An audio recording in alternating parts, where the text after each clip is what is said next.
On this episode of AC Designs Garage, I'm going to show you how to put the new cross shafts in your C10 control arms. Like here. Coming up.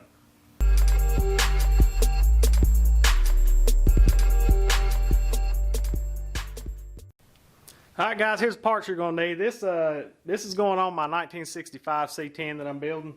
They have a different setup than the square bodies. The square bodies actually have a bushing back here that goes on each side. But the thing I like about, I guess, is 63 to 72, I guess, is they had these cross shafts with the nuts on them instead. I kind of like them better because it gains me a little more clearance here because I like my stuff really low and I need every quarter of an inch that I gain in this area underneath the control arm just helps with driving. So I'm going to show you the parts real quick. I've already pressed the ball joints in. I like to use Moog stuff.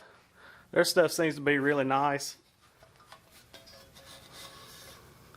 And I'll leave a link to all the products I use in here. I got these actually off Amazon and stuff.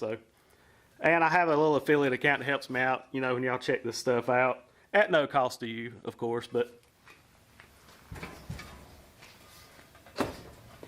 here's the box that the shaft comes in. And here's the part number. See if y'all can see that. They say there wasn't bad. I'm thinking like 35 bucks a piece. And what it comes with the seals. Little part kit. Comes with 2 Zerk fittings for the ends so you can put the grease and stuff in them. And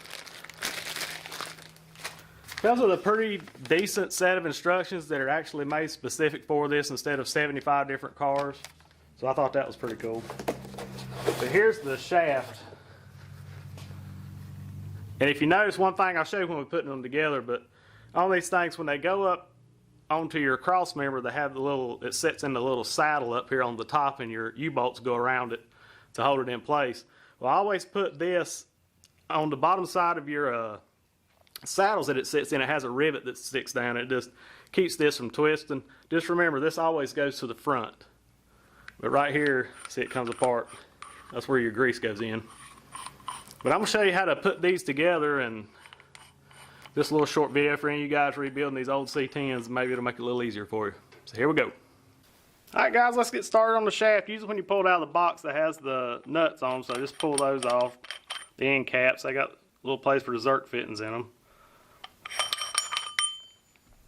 I'll show you how the seal goes on before I put my gloves on and get all greasy and stuff, because you're going to need to grease this up with like some wheel bearing grease or something just to help the seal slide on and just kind of pre-lube everything.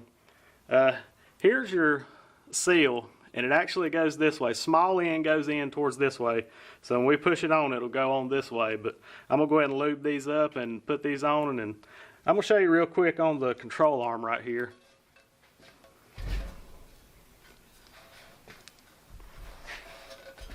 If you see, now I've cut the bump stop off of this one. Get up here where you can see it.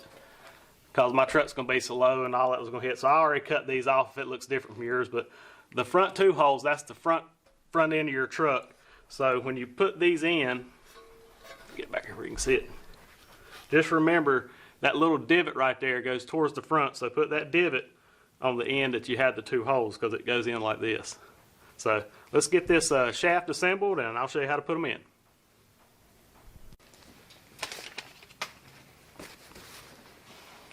Alright guys, put you a pair of gloves on because this is where it gets kind of messy. And we'll get these lubed up and get these seals popped on this bad boy and get her together. That out of grease. You don't need a whole lot. Basically all you're going to do, you're going to want to put some on the threads. Because I think these things, I have to look at the directions, but I think they torque at 100 foot-pound. So you don't want the threads galling up on them. And right here where your seal sits, I like to put a little bit on it. You don't have to put a whole lot because it has a grease fitting, so you're going to be greasing it.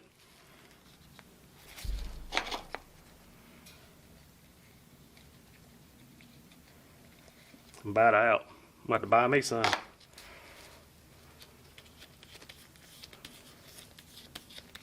Need more than that too.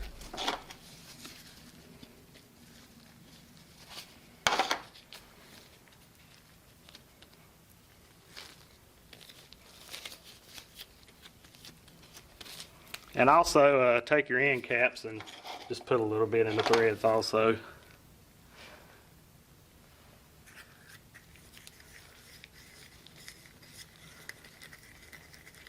And you're going to want to also wipe this area too here. It's kind of thread. I don't know if that just locks it in, but it kind of threads in there too. So all your surfaces, just put just a little bit for now.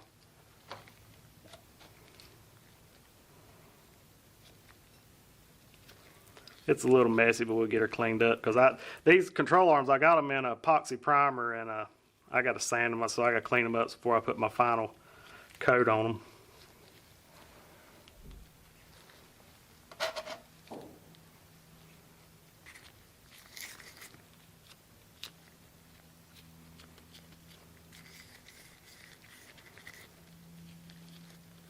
This just helps everything slide together a whole lot better so you don't tear your seals. Alright guys, let's get the control arm over here and I'll show you how to put these things together. They're pretty simple. I'll show you. I didn't have my camera when I pressed the ball joints. I got a couple more of these trucks to build, so I'll do a video, but I'll do a quick description on how to press your ball joints in, but we've already got them done. I got those done earlier this morning. Get this stuff out of the way and we'll get started. Alright guys, let's get our control arm over here. We'll get it spun around. Get all this greasy stuff out of the way. You're going to need plenty of rags because it's pretty messy with that stuff. It gets all over everything. Alright, I'll show you real quick before I get this stuff all over on the ball joint. What we do, how I done this one here, heavy things going around, is you're going to want a piece of pipe to put the space up. You want it taller than your ball joint, but you want it bigger around so it'll kind of, I guess I use this tape for reference. You're going to want something like this that's a little bigger than your ball joint that don't touch it, but it's going to have to be taller than this for it to set on, because when you put it through the press, you got to have room for your ball joint to come through. So have you a piece of pipe about this tall set here, then you'll flip it over in your press. And the way we done it, now you don't have your Zerk fitting on it, you take it off. We had like a piece of probably 1/4 inch plate, probably about that wide, and a 1/4 inch plate just laid on top of this like that, and it sits on that piece of tubing, and you just press it down, make sure it's going in straight, lube it a little bit. And see if you can see his shoulder. Maybe not. You can see it's fit down tight against that little flange right there, so you just press it in until it stops, and that's basically the way they do ball joints. They're pretty simple.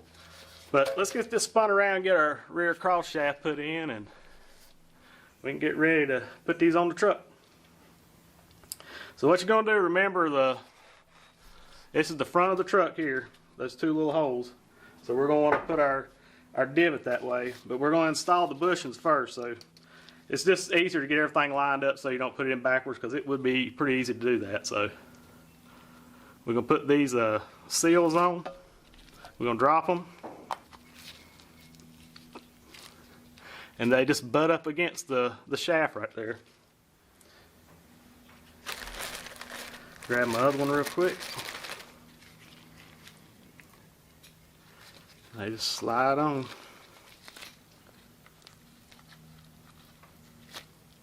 Slide on like that. And I'm going to wipe my hand real quick so we can work this. So what you're going to do is you're going to take the shaft and push it. You may have to push back to collapse the seal a little bit to where it sticks, but it's not that bad. See, we might have to turn it up. I'll put it right there. Let me zoom out so you can see. I'll put this right here. And just pop it in. All right. Now, we got our dot here, our 2 dots here, so that's the way she is. Alright, now the chassis in here all floppy and stuff, so you take your little end caps that are threaded. Just kind of start them, because it says in the directions is you want to center this shaft, so later on when I get it adjusted, I'm not going to adjust it now. I'll just measure from the edge of this to the edge of this, and maybe pull me a measurement from the outside to outside and make me a mark and to get it centered before you torque it. You torque these at a 100 foot-pounds, and it's a big old socket, so you may have to go rent one or so. It's a 1 5/8 socket for these end caps. Put the other one on.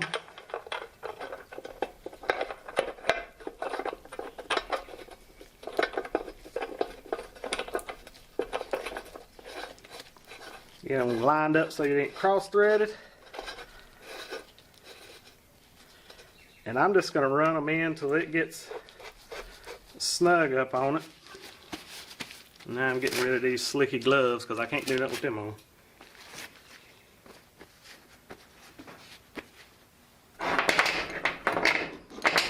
Like I said, I'm just going to wait and torque them once they're on the truck.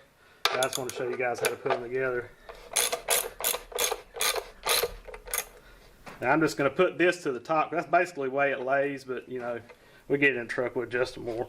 Now I'm just going to snug these up. I'm not going to torque down on them or anything.